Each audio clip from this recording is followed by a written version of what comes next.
Seenaa baay'ee garaa nama nyaatu. Jaalallee koo kan yeroo jalqabaa erga gargar baanee asis deebi'ee dargaggoonni hedduun gaafii jaalalaa na gaafatan. Gaafii jaalalaa isaan na gaafatanii nama tokkoofiyyuu deebiin laadhu. Assalaamu alaikum warahmatullahi wabarakatuh. Jirtu akkam nagaa keessanii walitti deebinee jirra. Baay'eedhaan turre jirra. Seenaa baay'ee garaa nama nyaatudha. Seenaan kunillee maali yoo jettanii obboleettiin keenya akkasitti yeroo jalqabaatiif jaalallee kun kan jaaladheen gargar ba'ee tura. Haa ta'u malee erga isaan gargar ba'ee namoonni hedduun gaafii jaalalaa dargaggeessi gaafii jaalalaa na gaafata. Ani immoo gaafii jaalalaa isaan na gaafatan kana hin deebisuuf. Sababni illee yeroo jalqabaaf jaalallee koo waggaa lama erga wajjin turre hiriyyaan koo jidduu kiyya seentee jaalallee kiyyaa waan gargar na baafteef ani jaalala namaaf fillaadho itti obboleettiin keenya kun akkasuma gama keessanitti waan deebifteef isinitti nutti himattee fi walumaa galatti anas isinis jechuudha. Mee maal na gorsitu gorsiisin na gorsitan akkamii? Ani dargaggeessi hedduun gaafii jaalalaa yeroo na gaafatu ani immoo gaafii jaalalaa isaa irraa fuudhuu hin danda'u. Sababni illee wanni keessi kiyya nama tokkoon hin amanneef jette obboleettiin keenya kun. Obboleettiin keenya kun namoonni dargaggeessi hedduu yeroo gaafii jaalalaa isii gaafatanii isheen immoo wanni iddoon hin qabneef sababni isii anis isin wajjin sababni isheen gaafii jaalalaa kana wanni dargaggeessa kana tole jechuu diddu keessa isii ammas namni duraan jaalatu sun jiraachuu danda'a. Deebiin mootuu akkuma duraanii san namni akkuma jaalallee isii duraanii san ka amma ishee gaafatu dargaggeessi isii gaafatullee itti fakkaata jechuudha. Namoonni hedduun ka gaafii na gaafatan kana keessa anis deebii wanni deebisuu hedduu fakkeenyuma duraa san nama san ammas deebi'ee gargar hin baa jedhee sammuu kiyya keessatti kan uumame jette obboleettiin keenya. Kun sirrii miti. Obboleettii keenya namni tokko yeroo gaafii jaalalaa nama gaafatu namni tokko kaayoo akkasii barbaadu fi namni tokko mootuu akka gizeefsi barbaadatu jira. Obboleettii keenya asirratti wanni isin jechuu barbaadu anillee hordoftoonni kiyyallee akkasuma wanni isin jechuu barbaadu namni tokko erga gaafii jaalalaa si gaafate ka kaayoo si barbaadu fi ka yeroo si barbaadu atu ni beekta. Tokkoffaa namni tokko yeroo kaayoo si barbaadu waan badaa sittin haasa'u kaayoo si barbaada jennaan hamma dhumaa si duuka tarkaanfata. Si duuka tarkaanfatu hamma dhumaan sun jireenya boruuf ergasii barbaada ta'e inni jecha kee waan badaawati jettee liqimsee waan ati jettuun hundumaa fudhatee hundi hamma danda'e xiqqaatu ji'a 6 3 yookiin 5 si duuka deema. Maaliif yoo jedhe kaayoo si barbaada. Namoonni gizeef si barbaadan immoo sakandii takka akkasii wajjin turre beeke. Namoonni gizeef si barbaadan jechuun fakkeenyaaf faayidaa keetiif yookiin immoo yeroo si hojii dabarfachuuf yookiin immoo mallaqa kee barbaaduuf yookaan kan namoonni akkasii suni yeroo muraasaaf sitti dhiyaatanii yeroo muraasaaf ergasii immoo gara biraa deeman jechuudha. Namoonni akkana kaa'uu sin barbaadu. Namoonni cicceessi duuka tarkaanfatee hamma ati yaani hamma ati hanga tokko si duuka deema jechuudha. Maaliif boruu si barbaada waan ta'eef jechuudha. Yoo boruu si hin barbaanne qilleensa irratti si gata. Inni si biraa kutaa waa kana lamaan addaan baafachuu qabda. Nama kaa'uu si barbaaduuf kan kaa'uu si barbaanne kana fakkaata jechuudha. Isin ati nama tokko erga dura jaalattee jaalatanii dhabuun homaa jiru. Nama tokko jaalatanii tokko awwal yeroo jalqabaaf jaalatanii isa jaalatan galmaan hin gaane kan karabbiin si qooda jechuudha. Kanaaf hiree kee ofitti hin qabinne gara hiree keetii deemee itti fufii siin jedha obboleettii kiyya. Kunillee maali yoo jettanii namoonni hedduun gama jaalalaatiin miidhamanii dhiirota hedduu walitti dabalamanii erga gargar ba'anii dhiira biraa wajjin deebi'anii jiraachuun ni ulfaata. Sababni illee shakkiin keessa isaanii sun hin jirachuudha. Dhiirri birallee akkuma dhiira saniitti fakkaata. Maaliif yeroon ammaa kun fokkisaadha. Yeroo ammaa kana namni duniyaa barbaada malee nama namummaan barbaadu. Nama bifa amma namoonni tokko ijoollee shamarranii ka dibatan fedha. Ka dibannaan isaanii ka maal jedhanii meekaappii jedhan san dibatanii namoota akkasii fedha. Dibachuu fi kaayuun garaagarummaa qaban. Dubartiin takka bareeddeef otoo hin taane haalaaf amala isiisanii jechuudha. Dhiirotiin tokko dubartii dibatan otoo hin taane dubartii jireenya isaanii boru jechuurtuuf kan barbaadantu jira. Dhiirotiin hundi tokko miti jechuudha.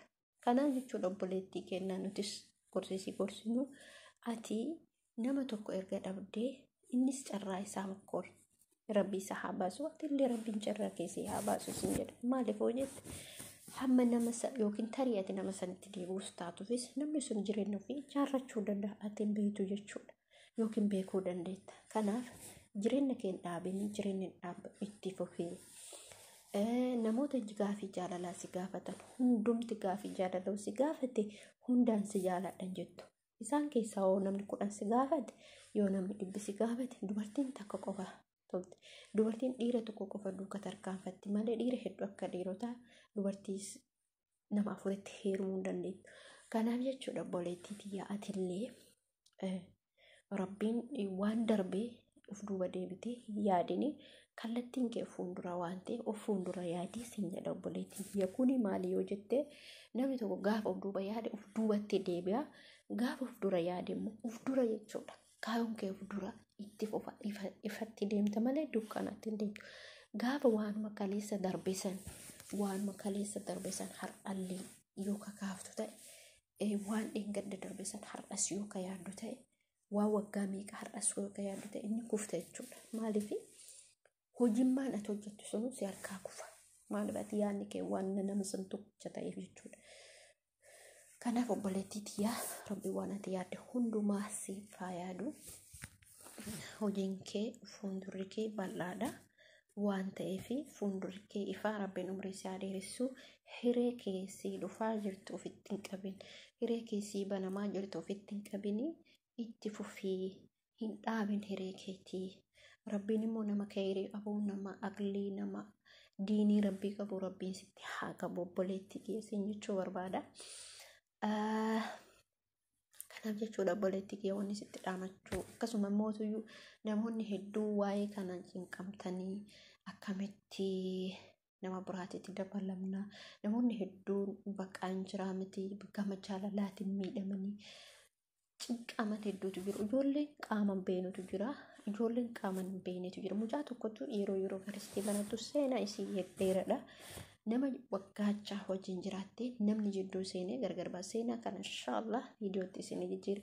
Mucaan kun waggaa 2 teettee nama hin beeku jechuudha. Waggaa 2 teettee gaafa waggaa 2 isheen nama sanitti waan hin gafinii fi nama isa san caalu dachaan argattee jireenya ofii ooffataa jirti jechuudha.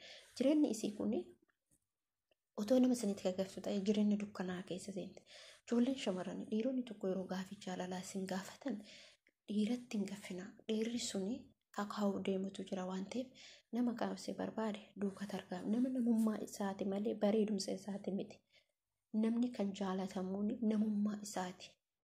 Aqlummaa isaati.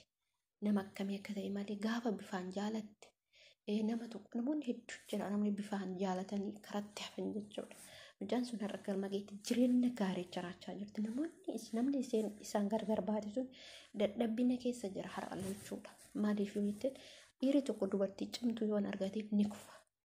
Hojii fedhe qabaatee hojjetaa fedhe ta'e gaaf dubartii gaarii harkaan qaban gaaf dubartii bultii beektu dubartii bultii qabattu harkaan qaban ni kufa. Dubartii bifa bichaa hin jirti miti dubartoonni haala bichaa jechuudha. Haala akkana argee dibatanii maal jedhan mitiin kufa. Mucaan sun haadhallee utoo waan tokko irra ga'een isheen immoo har'a haadha ilmoo taate inni immoo har'a rarra'ee hafe jechuudha. Galma ga'uu odoon ta'an rarra'ee hafe. Kanaaf jechuudha obboleettii nuti ijoolleen shamarranii wal gorfachuun wal jabeeffachuun waan tokko beekuun immoo homa jiruudha. Dubartiin takka yeroo gadi baatti jireenya akkamii akka qabattu. Kanaaf obboleettii haasaa biraa keessa seenii atillee rabbiin riskii teessii habanu hiree teessii dhufaa jirtu. Dubartii takka hiree yeroo dhuftee yeroo jette hin darbite waan ta'eef rabbiin hiree keessa hin dabarsine hiriittee kasii dhufte qabadhuu isin jenna. Kanuma isin jechuu barbaada obboleen kiyya. Warroonni mucattii kanaaf gorsa koomantii nu barreessaa. Koomantii keessanis illee ilaaltee koomantii keessan sanarraa hubachuu dandeetti. Anillee hamma beekutti waan ani si gorsu obboleettii tiyyaa atillee hiree kee kasii dhufaa jirtu hin dabarsine. Maaliif hiree yoo tartee jedhan akka Oromoo jirutti hin deebituu waan akkasiitu jira. Akkas jedha Oromoo yeroo maayimaakutti. Maayimaayin garuu haasaa akkasiitu jira. Akkasii jechuu barbaada. Namoonni viidiyoo kiyya kana dhageeffatanii like, share, subscribe, koomantii gochuun hin dagatinaa. Ani baay'ee kasan jaaladhu, baay'ee kasan kabaju. Obboleettii teessan jajjabeessaa isin jechuu barbaada. Maaliif walitti keessa yoo jabeessitan boru akkasuma isilleen isin jajjabeessuu dandeetti. Kanuma kanachoonni biraan jiru baay'ee isin jaaladha, baay'ee isin kabaja. Asumaan iddoo kanatti illee baay'ee namatti tola. Iddoo kanallee daawwadha. Asumaan sagalee irratti isin godhe iddoo kana akka daawwattanii fi iddoo baay'ee namatti toludha. Biyya Ameerikaa keessa jirra.